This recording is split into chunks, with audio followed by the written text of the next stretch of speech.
এবারে দেখে নেব খেলার সময় শিরোনামগুলো। টি-20 বিশ্বকাপ দিয়ে ব্যস্ত এক বছর শুরু করবে বাংলাদেশ। 2026-এ অস্ট্রেলিয়াতে টেস্ট খেলতে যাবে টাইগাররা।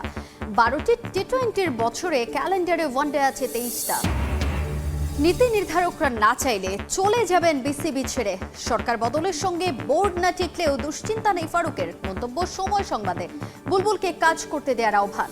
উগ্রবাদীদের হুমকির পরও মোস্তাফিজের আইপিএল খেলা নিয়ে ইতিবাচক ভারতীয় বোর্ড। সর্বোচ্চ অগ্রাধিকারে ভিসা পাবেন কাটার মাস্টার, মন্তব্য বিসিসিআই কর্মকর্তার। এবং প্রথমবার অংশ নিয়ে ফুটসাল শিরোপা জিততে চায় বাংলাদেশের নারীরা। সাফের অভিজ্ঞতা কাজে লাগাতে চান সাবিনা খাতুন। পর্যাপ্ত সুযোগ সুবিধা না পেলেও ভালো করার প্রত্যাশা কোচের।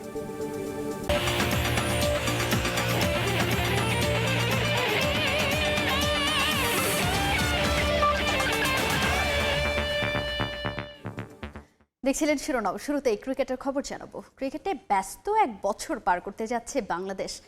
ফেব্রুয়ারি মার্চে টি-20 বিশ্বকাপ তো আছেই, বছর জুড়ে রয়েছে হাই ভোল্টেজ সিরিজও।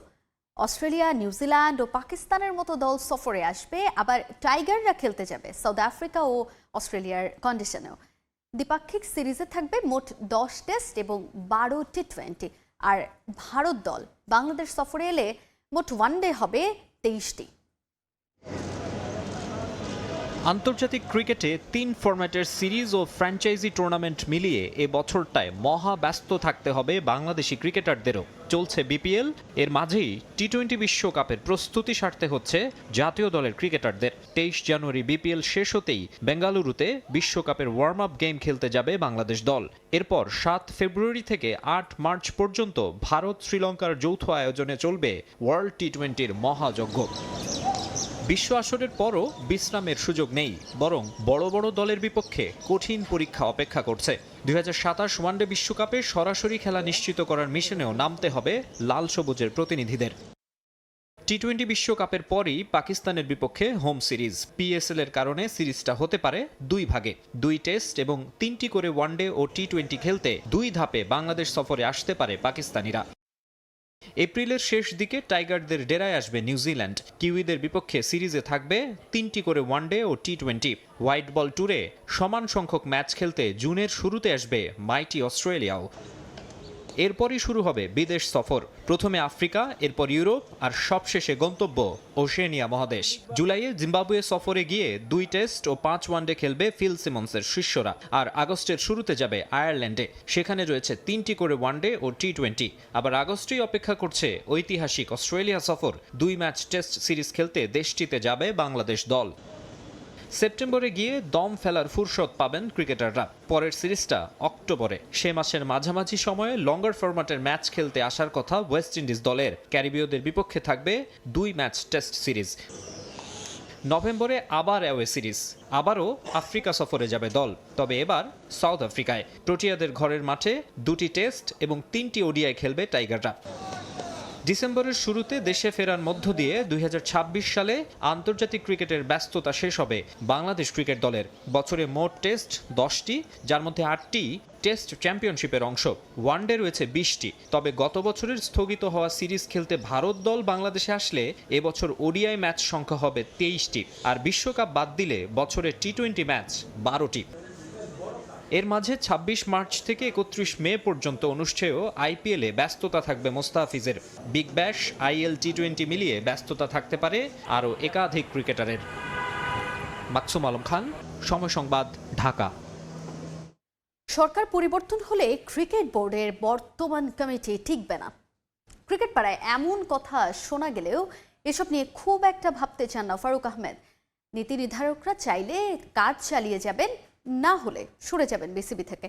তবে বর্তমান সভাপতিকে স্বাধীনভাবে কাজ করতে দেওয়ার অনুরোধ করেছেন বোর্ডের ভাইস প্রেসিডেন্ট। আমিনুল ইসলাম বুলবুলের অভিজ্ঞতা কাজে লাগাতে পারলে দেশের ক্রিকেট সমৃদ্ধ হবে বলেও মন্তব্য করেন ফারুক। বিস্তারিত জানাচ্ছেন সহকর্মী সাজিদ মুস্তাহিদ। আপনাদের বোর্ডটা আসলে দায়িত্ব নিয়েছে 6 অক্টোবর ইলেকশন হয়েছে। সামনে আমরা জানি যে ফেব্রুয়ারিতে ন্যাশনাল ইলেকশন আছে, অলরেডি তফসিল ঘোষণা হয়ে গেছে। অনেকেই বলছে স্পোর্টসের সাথে সংশ্লিষ্ট যারা অনেকেই বলেন যে ইলেক্টেড গভর্নমেন্ট আসলে এই ক্রিকেট বোর্ড বা এই কমিটিটা থাকবে না, ভেঙে দিয়ে হয়তো নতুন কমিটি করা হবে। এটার ব্যাপারে আমি খুব বেশি বলতে পারবো না যে নতুন গভর্নমেন্ট আসলে তারা কি করবে, বাট আমার কাছে মনে হয় যে দেখেন, ভেঙে দিল, আমি চলে গেলাম, আমি আর কিছুই পাইলাম না, আমি সারাদিন বসে বসে খালি প্লট করব কেমনে আবার আসা যায় না, এটা আমি আমারটা বলতে পারি, আমার এখানে কিচ্ছু হবে না, মানে I am not bothered, because আপনি যদি আমার থেকে কোনো সার্ভিস না চান, আমার যেই কি বলে, আমার যে এতদিনের যে এক্সপিরিয়েন্স গ্যাদার করেছি ক্রিকেটে, অ্যান্ড মানুষ বলে আমি চিফ সিলেক্টর হিসাবে খুবই ভালো কাজ করেছি, সো ডেফিনেটলি আমি বাংলাদেশ ক্রিকেটের জন্য কিছু একটা, মানে I M a soldier Bangladesh ক্রিকেটের জন্য, তাই না? সো ওইটা যদি আপনি আমার থেকে চান, আমি আমার ক্যাপাসিটিতে আপনাকে হেল্প করবো, আপনি না চান, দ্যাটস ইউর প্রবলেম।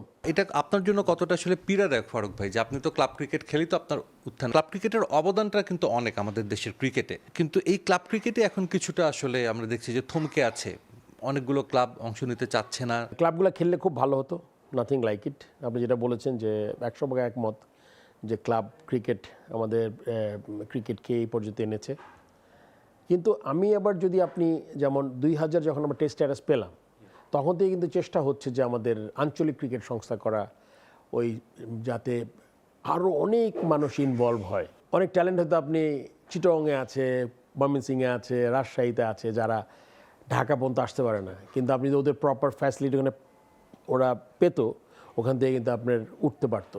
সো এই ব্যাপারে আমি ক্রিকেট বোর্ডে থাকি না থাকি, যেই আসুক, ওই আঞ্চলিক ক্রিকেটে যে বলি আমি আরও ছড়িয়ে দেওয়া, ওই জিনিসটা চালু করা উচিত। ডিসেন্ট্রালাইজ করার যে ইয়েটা, সেটা কিন্তু আমরা ওইভাবে দেখছি না। দু একটা বিচ্ছিন্ন টুর্নামেন্ট হচ্ছে, কিন্তু আমরা এখনও খোঁজ নিয়ে দেখি যে শীতের মৌসুম চলছে, খেলার মৌসুম এখনও দেশের অনেক জেলাতে কিন্তু জেলা লিগটা এখনও শুরু হয়নি বা চলছে না। রিজিওনাল ক্রিকেট অ্যাসোসিয়েশন এগুলো কিন্তু কনসেপ্টে খাতা কলমই আছে, but I am sure Aminul Islam infrastructure development যেসব দেশে কিছু নাই, ওসব দেশকেও সে অনেক দূর কাজ করেছে, সে তার হাত ধরে আমার মনে হয় এই জিনিসগুলো সে যদি আরেকটু সময় পায়, এই জিনিসগুলো যেমন সে যদি ঠিক করে দিয়ে যেতে পারে, আর ইনফ্রাস্ট্রাকচারটা আমাদের যেটাতে তার I am sure he is so experience in this, মানে তারাদের ছেড়ে দেওয়া হলে আমার মনে হয় সে এখানে খুব ভালো কাজ করতে পারে, তবে আমাদের তাকে হেল্প করতে হবে। আমাদের এই প্রেসিডেন্টকে যদি আমরা হেল্প না করি, মানে প্রেসিডেন্ট যদি নন ইম্পর্টেন্ট ইস্যুতে বিজি থাকে, তাহলে কিন্তু সেই কাজগুলো করতে পারবে না। সাজিদ মুস্তাহিদ, সময় সংবাদ, ঢাকা। জয়ের ধারায় ফিরতে চট্টগ্রাম মুখোমুখি হবে ঢাকা ক্যাপিটালসের। দ্বিতীয় ম্যাচে স্বাগতিক সিলেটের কাছে হেরে কিছুটা ব্যাকফুটে ক্যাপিটালস শিবির। সেই সুযোগ কাজে লাগাতে চায় এবার চট্টগ্রাম রয়্যালস। আর জয়ের ব্যাপারে আশাবাদী বন্দরনগরের দলটি জানিয়েছেন ব্যাটার সাদমান ইসলাম। ম্যাচটি শুরু হবে দুপুর 2টায়। সিলেট থেকে নওশাদ আহমেদের ছবিতে অপু বণিকের রিপোর্ট। দুদিন বিরতির পর মাঠে খেলা গড়ালেও নিজেদের ম্যাচ না থাকায় ঝালিয়ে নেওয়ার সুযোগ পেয়েছে চট্টগ্রাম রয়্যালস। এদিন সিলেটে তীব্র শীত উপেক্ষা করে আউটার গ্রাউন্ডে অনুশীলনে বন্দরনগরীর দলটি। চট্টগ্রামের কোটি টাকার ক্রিকেটার নাইম শেখ বিপিএলে শুরুটা করেছেন দারুণ। নেটে এদিন ব্যাটিং করলেন লম্বা সময়। জয় পেতে ভূমিকা রাখতে হবে তাকে, তাই তো কোচিং প্যানেলেরও বাড়তি নজর তার উপর। শুরুতে দল না পেলেও সাদমান ইসলাম অনিককে দলভুক্ত করেছে চট্টলার দলটি। অনুশীলনে যোগ দিয়ে ব্যাটিংয়ের খুঁটিনাটি নিয়ে কাজ করেছেন। তাছাড়া মাহমুদুল হাসান জয়, শুভাগত হোম, জিয়াউর রহমানরা তাদের মূল শক্তি। তবু জয়ের ব্যাপারে আশাবাদী সাদমান। কিছুদিন আগে টি-20 খেলা হয়েছে, তো ইনশাল্লাহ যদি সুযোগ আসে অবশ্যই চেষ্টা করবো যেভাবে আপনার লাস্ট টি-20 এনসিএলটা খেলছি ওভাবে ব্যাটিং করা। আল্লাহর রহমতে এখানে 2-3 দিন সময় পাইছি, তো চেষ্টা করছি কিভাবে নিজেকে রেডি রাখা যায়। তো ম্যাচে সুযোগ আসলে অবশ্যই চেষ্টা করব। বোলিংয়ে চট্টগ্রাম শিবিরে আছেন পেসার শরীফুল ইসলাম। আগের অনুশীলনে কিছুটা চোট পেয়েছিলেন, তবে ঠিকই আছেন। ম্যাচ খেলতেও প্রস্তুত। অনুশীলনে কাটালেন লম্বা সময়। টি-20তে কার্যকরী শেখ মেহেদী, তাছাড়াও মুকিদুল মুগ্ধ, তানবীর ইসলামরা ঘুরিয়ে দিতে পারেন ম্যাচের মোড়। 2 দিন হয়েছে জয়েন করছি, আলহামদুলিল্লাহ খুব ভালো লাগছে। সবাই খুব ফ্রেন্ডলি, বা মানে টিমমেটস হিসেবে সবাই খুব ভালো। লাস্ট টি-20টা যেভাবে প্র্যাকটিস করছি বা যেভাবে খেলছি, ওটা যদি আমি ধরে রাখতে পারি তো ইনশাল্লাহ আশা করি ভালো হবে। মাইন্ডসেটটা বলতে গেলে অবশ্য টেস্ট খেলতে পারলে ওখানে তো আপনার ব্যাটিং তো করা হয়, তো বলতে গেলে আপনার যদি একটু কয়েকদিন প্র্যাকটিস করা, কিছু শর্টস প্র্যাকটিস করে, তো আশা করি যে অতটা টাফ কিছু না। তো আপনার 5-6 দিন প্র্যাকটিস করলে জিনিসটা মানে মোটামুটি কভার করা যায়। নানা পরিবর্তন এসেছে চট্টগ্রাম রয়্যালস দলে। ম্যানেজমেন্ট সন্দেহভাজনদের সরিয়ে আনা হয়েছে নতুনদের। ইন্টিগ্রিটি ইউনিটের নজর তীক্ষ্ণ দলটার উপর। নতুন ম্যানেজমেন্ট এখন জয়ের আশায় দলটি। ঢাকা ক্যাপিটালস কাগজে কলমে এগিয়ে চট্টগ্রাম রয়্যালস থেকে, যদিও গেল ম্যাচটা তারা হেরেছে সিলেট টাইটান্সের কাছে। তাসকিনের যোগ দেয়া আশা দেখালেও এই ম্যাচের তার খরুচে স্পেল চিন্তার কারণ হবে ঢাকার ম্যানেজমেন্টের। অপু বণিক, সময় সংবাদ, সিলেট। উগ্রবাদীদের হুমকি থাকলেও মোস্তাফিজুর রহমানকে আইপিএলে খেলানোর ব্যাপারে অনড় ভারতীয় ক্রিকেট বোর্ড। ভিসা পাবার ব্যাপারেও কাটার মাস্টারের কোনো সমস্যা হবে না বলে জানিয়েছেন বিসিসিআইয়ের শীর্ষস্থানীয় এক কর্মকর্তা। দুই দেশের কূটনৈতিক সম্পর্ক এই মুহূর্তে নাজুক হলেও বাংলাদেশকে ভারতের শত্রু নয় বলে উল্লেখ করেছেন তিনি।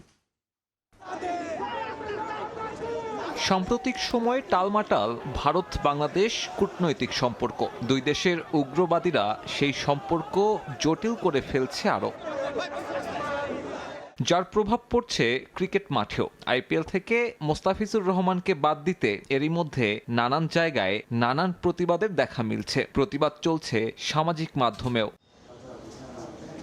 তাতে কলকাতা নাইট রাইডার্সে কাটার মাস্টারের খেলা নিয়ে দেখা দিয়েছে অনিশ্চয়তা। যদিও নাম না প্রকাশ করার শর্তে ভারতীয় ক্রিকেট বোর্ড কর্মকর্তা নিশ্চিত করলেন, হুমকি থাকলেও আইপিএলে ঠিকই খেলবেন বাংলাদেশি তারকা। আমাদের বুঝতে হবে এটা নাজুক পরিস্থিতি। আমরা বরাবরই সরকারের সঙ্গে কূটনৈতিক বিষয় নিয়ে যোগাযোগ রাখছি এবং এমন কিছু শুনিনি যেখানে বাংলাদেশি ক্রিকেটারদের নিষেধাজ্ঞার আওতায় আনা হতে পারে। তাই হ্যাঁ, মোস্তাফিজ আইপিএল খেলবে। বাংলাদেশ আমাদের শত্রু নয়। আনুষ্ঠানিক সূচি প্রকাশিত না হলেও টি-20 বিশ্বকাপের পরই ভারতে অনুষ্ঠিত হবে আইপিএল এর পরবর্তী মৌসুম, যেখানে বাংলাদেশের একমাত্র প্রতিনিধি মোস্তাফিজ। দুই দেশের সম্পর্কের শীতলতায় ভিসা পাবার ব্যাপারেও আছে অনিশ্চয়তা। তবে কাটার মাস্টারের ক্ষেত্রে যে এমন কিছু প্রতিবন্ধকতা তৈরি করতে পারবে না তাও নিশ্চিত করেছেন ওই কর্মকর্তা। মোস্তাফিজ টি-20 বিশ্বকাপের জন্য ভিসার আবেদন করবেন এবং আইপিএল এর জন্য ভিসার মেয়াদ বর্ধিত করা হবে। তাই ভিসা পাওয়ার ব্যাপারে কোনো সমস্যা হবে না। বিসিবির সঙ্গে যোগাযোগ রাখছি এবং ওর অনাপত্তিপত্র না পাবার ব্যাপারে এখনো কিছু জানানো হয়নি। বিসিসিআই নিশ্চয়তা দিয়ে দেয় চূড়ান্ত সিদ্ধান্তটা এখন মোস্তাফিজ আর বিসিবির কাছে। নিরাপত্তা শঙ্কায় আইপিএল থেকে ক্রিকেটার কিংবা ক্রিকেট বোর্ড যদি নাম সরিয়ে নেয়, তাহলে কলকাতার জার্সিতে দেখা যাবে না কাটার মাস্টারকে। যদিও বিসিবিতে এখন পর্যন্ত এ ব্যাপারে কোনো আলোচনা হয়নি। সাব্বির মিথুন, সময় সংবাদ। পার্থ স্কোরচার্সের কাছে হেরে পয়েন্ট টেবিলের শীর্ষে ওঠা হল না রিশাদ হোসেনের হোবার্ট হারিকেন্সের। এদিন বোলিংয়েও উইকেট শূন্য ছিলেন বাংলাদেশি লেগ স্পিনার। টস জিতে আগে বোলিংয়ের সিদ্ধান্তটা পক্ষে এসেছিল নাথান এলিসদের। দলীয় 26-এ ফিন অ্যালেন আর 52 রানে কুপার কনলি ফিরলে জয়ের প্রত্যাশা বাড়ে হোবার্টের। তবে 4-এ নামা অ্যারন হার্ডিকে নিয়ে মিচেল মার্শের ব্যাটিং তাণ্ডবে সমীকরণ ঘুরে যায়। দুজনের 164 রানের জুটি। মার্শ সেঞ্চুরি করলেও হার্ডি অপরাজিত ছিলেন 94-এ। পার্থ তোলে 229 রান। 4 ওভারে 35 রান দিয়ে উইকেট শূন্য রিশাদ। জবাবে খেলতে নেমে 189-এর বেশি করতে পারেনি হোবার্ট। পার্থ জিতে যায় 40 রানে। এই হারে শীর্ষে ওঠা হলো না রিশাদের।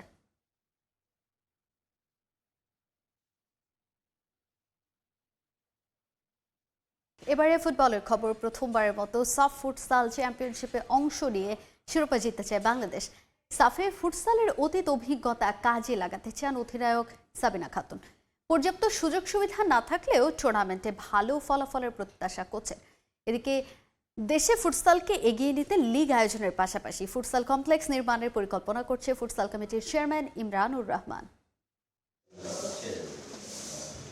একটা সময়ে জাতীয় নারী ফুটবল দলের অধিনায়কের দায়িত্ব সামলিয়েছেন সাবিনা খাতুন। তার অধীনেই 2বার সাফ জেতে নারী দল। এবার ফুটসালেও সেই ধারাবাহিকতা ধরে রাখার মিশন। তার নেতৃত্বে প্রথমবারের মতো সাফ ফুটসাল চ্যাম্পিয়নশিপ খেলতে থাইল্যান্ড যাচ্ছে বাংলাদেশ নারী দল। ওমেন্স টিমের ক্যাপ্টেন সাবিনা খাতুনকে। জাতীয় নারী দলে ফুটসাল খেলার অভিজ্ঞতা আছে অধিনায়ক সাবিনা ও সহ অধিনায়ক সুমাইয়ার। বাকিরা এই ফরম্যাটে একেবারেই নতুন। তারপরও ইতিবাচক ফলের প্রত্যাশা অধিনায়কের কণ্ঠে। ফুটসালের প্রতি আমার আলাদা একটা সফটনেস আছে, বিকজ আপনারা হয়তো জানেন যে বাংলাদেশের প্রথম কোনো নারী ফুটবলার বিদেশের মাটিতে খেলেছিল, সেটা হচ্ছে আমি, এবং আমি কিন্তু সেটা ফুটসাল খেলতে গিয়েছিলাম।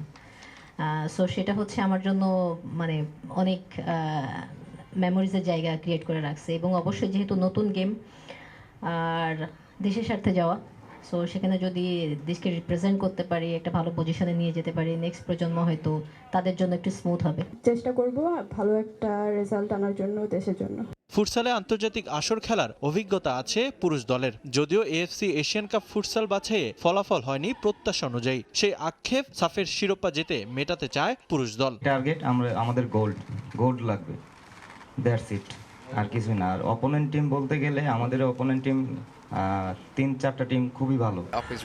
এশিয়ান কাপ বাছাইয়ের আগের চেয়ে এখন প্রস্তুতি আরো ভালো। আমি আশাবাদী বাংলাদেশ সাফে ভালো কিছু করবে। দুই দলই সমানভাবে প্রস্তুত। বিদেশি কোচিং স্টাফ থাকলেও ফুটসালের পর্যাপ্ত সুযোগ সুবিধার অভাবে প্রস্তুতিতে বেগ পেতে হয়েছে বাংলাদেশের। তবে দেশের ফুটসাল এগিয়ে নিতে চান ফুটসাল কমিটির চেয়ারম্যান, আর দল থেকে ফলাফল চান ইরানি কোচ। সবকিছু ভালো মনে হয়েছে, দল ভালো ফর্মে আছে। আমরা যদি চেষ্টা চালিয়ে যাই তাহলে অবশ্যই ভালো ফলাফল আসবে। ভিশনটা আছে যে আমরা এমন একটা মিনি স্টেডিয়াম বানাবো যেখানে আমাদের একাডেমি থাকবে এইজ লেভেলে, আমাদের মহিলা লীগ এবং পুরুষ ভিত্তিক লীগ দুইটাই হবে। 13 জানুয়ারি নারী এবং 14 জানুয়ারি পুরুষ সাফ ফুটসাল শুরু হবে থাইল্যান্ডে। সেখানেই বেশ কয়েকদিন উন্নত অনুশীলন ও প্রস্তুতি ম্যাচ খেলবে লাল সবুজের প্রতিনিধিরা। রিফাতুল ইসলাম মিরন, সময় সংবাদ, ঢাকা। মার্চে ফিনালিজিমা মাঠে গড়ানোর আগে লিওনেল মেসিকে নিয়ে প্রশংসায় পঞ্চমুখ স্পেন কোচ লুই দে লা ফুয়েন্তে। লিওর মতো খেলোয়াড়ের কখনো অবসর নেওয়া উচিত না। ফিনালিজিমা কিংবা বিশ্বকাপ যে কোনো ম্যাচে যে কোনো সময় মেসি ম্যাচের মোড় ঘুরিয়ে দিতে পারেন বলে মন্তব্য করেন তিনি। শুধু এলামটেনকে নিয়েই নয়, ক্রিস্টিয়ানো রোনালদোকে নিয়েও একই মন্তব্য করেন দে লা ফুয়েন্তে। 2022 কাতার বিশ্বকাপের পর থেকেই একটা গুঞ্জন শোনা যায় কিছুদিন পর বিশ্বকাপ জিতে এবার হয়তো অবসরের ঘোষণা দেবেন আর্জেন্টাইন সুপারস্টার লিওনেল মেসি। কিন্তু সময়ের সাথে সাথে দর্শকদের সেই শঙ্কা কাটিয়ে মাঠেই আছেন এলামটেন। বিশ্বকাপ জয়ের পর ইউরোপ ছেড়ে যুক্তরাষ্ট্রে পাড়ি জমিয়ে দারুণ ছন্দে আছেন লিও। শুধু তাই নয়, এবার অপেক্ষায় আছেন আরও একটা বিশ্বকাপে মাঠে নামার। কাতার বিশ্বকাপের পর থেকে অসংখ্যবার এমন প্রশ্নের মুখে পড়তে হয় লিওকে। 2026 বিশ্বকাপ খেলবেন কিনা সেই প্রশ্নে সবসময় একটা উত্তরই দিয়েছেন আর্জেন্টাইন সুপারস্টার। শারীরিক অবস্থা এবং নিজের ফর্মের উপর নির্ভর করবে 2026 বিশ্বকাপে খেলা না খেলার বিষয়টি। আরও একটা বিশ্বকাপের দ্বার প্রান্তে দাঁড়িয়ে খুদে জাদুকর। যুক্তরাষ্ট্র, কানাডা ও মেক্সিকোতে আয়োজিত ওয়ার্ল্ড কাপে মাঠে নামবেন লিও। আর তার আগে বড় এক পরীক্ষা অপেক্ষা করছে বিশ্বকাপ জয়ী দলটার জন্য। আগামী মার্চে ইউরোপের অন্যতম শক্তিশালী দল স্পেনের বিপক্ষে ফিনালিজিমায় মাঠে নামবে আর্জেন্টিনা। মহা গুরুত্বপূর্ণ সেই ম্যাচে মাঠে নামার আগে এবার প্রতিপক্ষ দলের কোচ লুই দে লা ফুয়েন্তে প্রশংসায় ভাসালেন আর্জেন্টাইন মহাতারকাকে। ইন্টার মায়ামিতে লিওনেল মেসির যোগ দেওয়ার পর বদলে গেছে ক্লাবটার চিত্র। মাঠে নিজে পারফর্ম করছেন, আলো ছড়াচ্ছে তার সতীর্থরাও। তাই মেসির ফর্ম নিয়ে বেশ আশাবাদী ফুয়েন্তে। বিশ্বকাপ কিংবা ফিনালিজিমা, মেসির ঝলকে ম্যাচের মোড় ঘুরে যেতে পারে যে কোনো সময়। আর লিওর মতো খেলোয়াড়ের কখনোই অবসর নেওয়া উচিত নয় বলে মন্তব্য করেন তিনি। শুধু লিওনেল মেসিকে নিয়েই কথা বলে থামেননি ফুয়েন্তে। মেসির পাশাপাশি রোনালদোকে নিয়ে প্রশংসায় মাতেন স্পেন কোচ। মেসির সঙ্গে পর্তুগিজ সুপারস্টার ক্রিস্টিয়ানো রোনালদোকে নিয়েও একই পরামর্শ দে লা ফুয়েন্তের। 1000 গোলের খুব কাছাকাছি আছেন রন। মাইলফলক স্পর্শ করার মিশনে থাকা CR7-এর এখনও ফুটবলে অনেক কিছু দেওয়ার বাকি বলে মন্তব্য করেন স্পেনের কোচ। মেসি এমন একজন খেলোয়াড় যার ফুটবলে দেয়ার মতো অনেক কিছু আছে। আমার মনে হয় তার কখনোই অবসর নেওয়া উচিত না। ফিনালিসিমা হোক বা বিশ্বকাপ, মেসি যে ফর্মেই থাকুক না কেন, একটা ছোট্ট মুহূর্ত ম্যাচের ভাগ্য বদলে দিতে পারে। মেসির ক্যারিয়ার এবং সামনের মিশনের জন্য পূর্ণ শ্রদ্ধা এবং প্রশংসা। তারা দুজনেই অসাধারণ ফুটবলার। আগামী 27 মার্চ মাঠে গড়াতে যাচ্ছে ফিনালিজিমা। তাজিন খন্দকার, সময় সংবাদ। মার্শকে অধিনায়ক রেখে টি-20 বিশ্বকাপের জন্য 15 সদস্যের দল ঘোষণা করেছে অস্ট্রেলিয়া।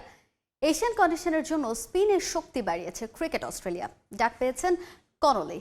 ইনজুরি নিয়ে স্কোয়াডে আছেন কামিন্স, হাজলউড। সবশেষ 2 আসরের ব্যর্থতা ঘোচাতে তারকা সমৃদ্ধ দল গড়েছে অজিরা। আর চূড়ান্ত দল ঘোষণার আগেই সুস্থ হয়ে উঠবেন কামিন্স, হাজলউড, আশা প্রধান নির্বাচক জর্জ বেইলির।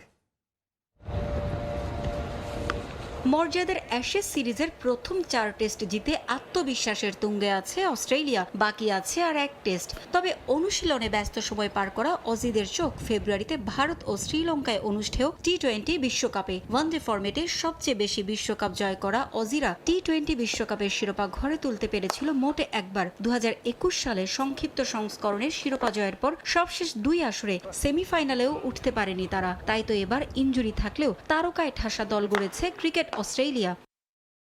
ভারত ও শ্রীলঙ্কার কন্ডিশনে খেলা হয় প্রাধান্য দেয়া হয়েছে স্পিন অ্যাটাকে। বিশ্বকাপের 15 জনের দলে অ্যাডাম জাম্পার পাশাপাশি আছেন ম্যাথু কুনেমান ও Cooper Connolly. Part time spinner হিসেবে ভূমিকা রাখতে পারবেন গ্লেন ম্যাক্সওয়েল ও ম্যাথু শর্ট। বিশ্বকাপে গ্রুপ পর্বে অস্ট্রেলিয়ার সবগুলো ম্যাচ হবে শ্রীলঙ্কায়। অতীত পারফরমেন্সে সেখানে পেসারদের চেয়ে বেশি সফল ছিল স্পিনাররা।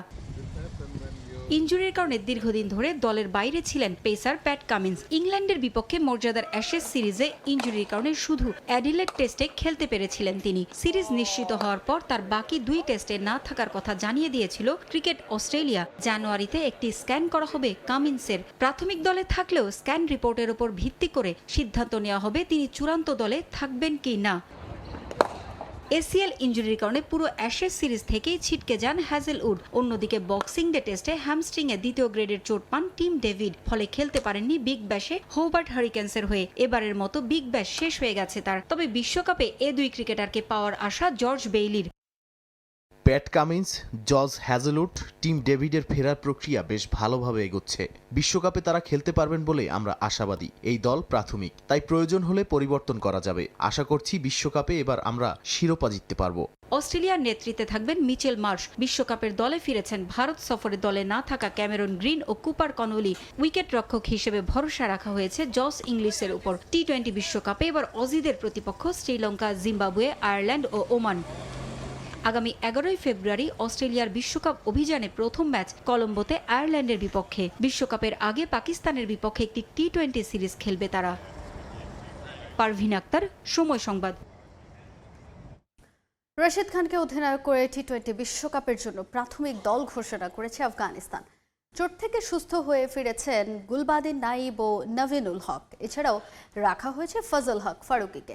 নিউজিল্যান্ড ম্যাচ দিয়ে বিশ্বকাপ শুরু হবে আফগানিস্তানের ভারসাম্যপূর্ণ দল নিয়ে আশাবাদী দেশটির ক্রিকেট বোর্ড। 2024 বিশ্বকাপে সাফল্যকে ছাড়িয়ে যাবে রশিদ খানের দল, আশা প্রধান নির্বাচক আহমেদ শাহ সুলেমান কিলার।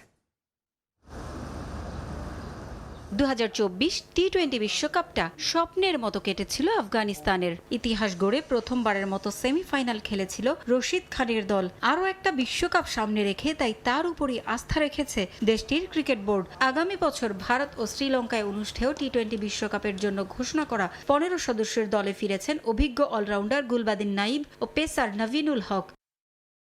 কাঁধের চোটের কারণে দীর্ঘদিন দলের বাইরে ছিলেন নভিনুল হক। সবশেষ 2024 সালের ডিসেম্বরে টি-20 আন্তর্জাতিক ম্যাচ খেলেছিলেন তিনি। এরপর আর কোনো ম্যাচে দেখা যায়নি তাকে। দীর্ঘদিন ইনজুরিতে থাকার পর অবশেষে ফিট হয়ে বিশ্বকাপের দলে ফিরেছেন নভিন। গুলবাদিন নাইবের সঙ্গে দলে ফিরেছেন তরুণ উইকেট কিপার মোহাম্মদ ইশাক। 20 বছর বয়সী ইশাক চলতি বছর অক্টোবর-নভেম্বরে জিম্বাবুয়ে সফরে টি-20 দলে ছিলেন না। পরে কাতারের বিপক্ষে একমাত্র টি-20 ম্যাচের সুযোগ পেয়েছিলেন।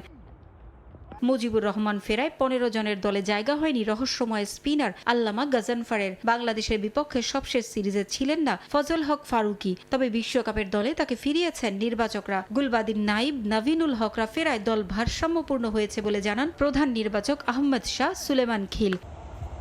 16 ফেব্রুয়ারি তৃতীয় ম্যাচে আফগানরা লড়বে সংযুক্ত আরব আমিরাতের বিপক্ষে। গ্রুপ পর্বের শেষ ম্যাচে চেন্নাইয়ে তাদের প্রতিপক্ষ কানাডা। বিশ্বকাপের জন্য ঘোষণা করা এই দলই জানুয়ারির 19 থেকে সংযুক্ত আরব আমিরাতে ওয়েস্ট ইন্ডিজের বিপক্ষে 3 ম্যাচের টি-20 সিরিজেও অংশ নেবে। পারভিন আক্তার, সময় সংবাদ। অবশেষে গুঞ্জনটাই সত্যি হলো। ইংলিশ ক্লাব চেলসির দায়িত্ব ছাড়লেন এনজো মারেস্কা। দুপক্ষের সমঝোতায় ভিত্তিতে এমন সিদ্ধান্ত নিয়েছেন ইতালিয়ান কোচ। তবে ইংলিশ গণমাধ্যমগুলোর গুঞ্জন, ক্লাব কর্তৃপক্ষের সঙ্গে দ্বন্দ্বে জড়িয়ে স্ট্যামফোর্ড ব্রিজ ছেড়েছেন মারেস্কা। এদিকে চেলসির নতুন কোচ হওয়ার দৌড়ে এগিয়ে আছেন লিয়াম রোজনিয়ার। গেল কয়েকদিন ধরে ইংলিশ গণমাধ্যমে গুঞ্জন ক্লাবের মালিক পক্ষের সঙ্গে তিক্ততার জেরে চেলসি ছাড়ছেন এনজো মারেস্কা। অবশেষে গুঞ্জন সত্য হলো। ক্লাবের সঙ্গে মনোমালিন্যে চাকরি ছাড়লেন ইতালিয়ান কোচ। নতুন বছরের প্রথম দিনই এমন কঠিন সিদ্ধান্ত নিলেন চেলসিকে ক্লাব ওয়ার্ল্ড কাপ জেতানো এই কোচ। এরই মধ্যে মারেস্কার বিদায় নিয়ে অফিসিয়াল বিবৃতি দিয়েছে চেলসি, যেখানে বলা হয়েছে এনজোর অধীনে উয়েফা কনফারেন্স লিগ ও ক্লাব ওয়ার্ল্ড কাপ শিরোপা চেলসির ইতিহাসকে আরো সমৃদ্ধ করেছে, যার জন্য মারেস্কাকে ধন্যবাদ জানায় তারা। চ্যাম্পিয়ন্স লিগের যোগ্যতা অর্জন সহ 4টি প্রতিযোগিতায় মূল লক্ষ্য নিয়েই খেলছে ক্লাবটি। আর এনজোর বিদায়ে দলটি সঠিক পথে ফিরে আসবে বলে মনে করে ক্লাব কর্তৃপক্ষ। ইংলিশ প্রিমিয়ার লিগে শেষ 7 ম্যাচে মাত্র 1 জয় ও 2 হারে পূর্বের তুলনায় পয়েন্ট টেবিলের নড়বড়ে অবস্থানে নর্থ লন্ডনের ক্লাব চেলসির। পারফরমেন্স ছাপিয়ে এনজোর চাকরি ছাড়ার মূল কারণ ক্লাব কর্তাদের সঙ্গে অন্তর্কোন্দল। গুঞ্জন আছে দলের উপর কোচের বিভিন্ন সিদ্ধান্তে হস্তক্ষেপ করত ক্লাবের মালিক পক্ষ, যা একেবারে পছন্দ নয় ইতালিয়ান কোচের। এছাড়া সমর্থকদের কাছে দুয়োধ্বনিও শুনতে হয়েছে তাকে, আর তাতে স্ট্যামফোর্ড ব্রিজ ছাড়ছেন মারেস্কা। এরই মধ্যে এনজোর স্থলাভিষিক্ত কে হচ্ছেন তা নিয়ে শুরু হয়েছে আলোচনা। তবে চেলসির নতুন কোচ হওয়ার দৌড়ে এগিয়ে আছেন লিয়াম রোজেনিয়র। ফাহিম ইসলাম, সময় সংবাদ। দুঃসংবাদ ফুটবল সমর্থকদের জন্য। অসুস্থ হয়ে হাসপাতালে ভর্তি হয়েছেন ব্রাজিলের কিংবদন্তি ডিফেন্ডার রবার্তো কার্লোস। সাবেক এই ফুটবলার কিছুদিন আগেই ছুটিতে নিজ দেশ ব্রাজিলে যান। সেখানে অসুস্থ হয়ে হাসপাতালে ভর্তি হলে তার হার্টের সমস্যা ধরা পড়ে। এরপর একটি সফল অস্ত্রোপচারের মধ্য দিয়ে যান রবার্তো কার্লোস। এখন পুরোপুরি শঙ্কামুক্ত সাবেক রিয়াল তারকা, তবে রয়েছেন চিকিৎসকের নিবিড় পর্যবেক্ষণে। সামাজিক যোগাযোগ মাধ্যমে একটি ছবি পোস্ট করে কঠিন সময়ে পাশে থাকার জন্য ভক্তদের প্রতি কৃতজ্ঞতা প্রকাশ করেন কার্লোস। একই সঙ্গে চিকিৎসকদেরও ধন্যবাদ জানান ব্রাজিলের 2002 বিশ্বকাপ জয়ী দলের গুরুত্বপূর্ণ এই সদস্য।